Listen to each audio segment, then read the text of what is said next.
What? Okay, I'm gonna do that. We're gonna run through those speed style. Tell Avery to get better soon. Okay. We'll do it. See you guys later. Night, man. Gary, if Jones' contracts get signed, Chiefs sign Dunlap or Sue. I don't think they have much interest in Sue. They've had an opportunity to sign him in the past, and they haven't gone for it. I would bet that it's Carlos. So let's see what happens there. And you guys, he's right. I totally spaced on the time. We are going to run through these, hit all the super chats and as many other questions as we can. Cole, Richie James really improved his stock last night, in my mind. What do you think? Honestly, he didn't really improve his stock in my mind because I already had him as the 4th/5th receiver. I think he and Justin Watson are the guys that come in right after the starters. So I think what he did is he showed everyone else that maybe doubted him, especially if you watched Giants film, which was legit because the Giants film was kind of ugly in places. So, but I do feel like he did make his point to be on their roster. I'm glad everybody else got to saw what I was kind of expecting. So that's awesome. Lev, did the projection of the cap going significantly up over the next 2 years mean that $30 million a year for Jones might actually look low in a few years down the line, like Patrick's numbers do now? I mean, we do expect a pretty good jump, somewhere around 55 in more cap space in the next 2 years. The problem is, if he were coming at 30, he's already made that up. The only guy that's over 24 right now is Aaron Donald.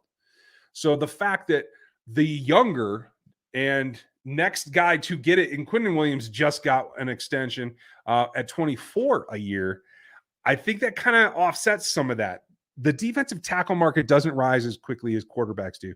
But like if it were a 4-year contract, then you might be in that area, Lev. That's a good point. It just has to see like what the TV revenue comes in and just see what the jumps really are. To maybe that's justifiable. It still feels a little rich for me just because Aaron Donald's contract isn't really going to be that when it's all said and done. But that's what the agents do. Apex, thank you for being a member for 2 months. Very much appreciate you. Always great tuning into the show, guys. Appreciate all the work you guys put into this. Well, thank you for being here. You guys allow us to do this because if it was just me and Dan, we wouldn't have a channel. So cheers to you, and thanks for supporting us. We very much appreciate it. Rifleman, what are the chances that Nico makes the 53, or is it more likely that Nico is only destined for the practice squad?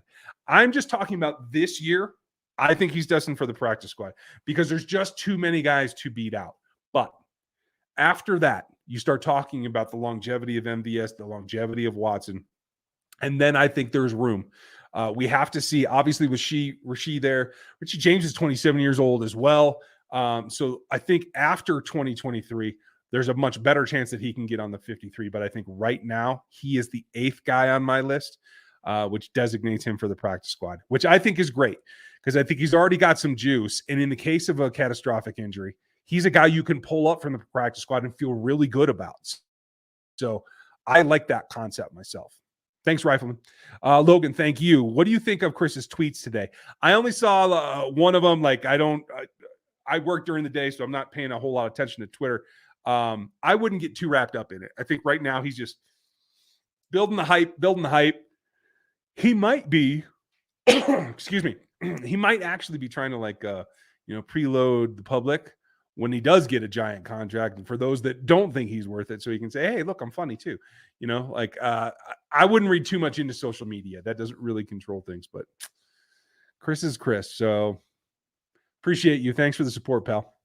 Thomas, didn't Michael Pirine show a little more explosiveness when carrying the ball than CEH? Yeah, you could argue that.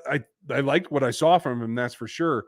I think the trust factor and the receiving factor, being able to split out, I still think CH's resume is a little bit more varied.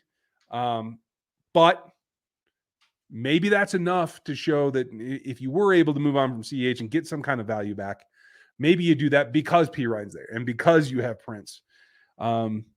Pacheco, Prince, and Pirine, I think you could make a roster out of. You never know. Doug,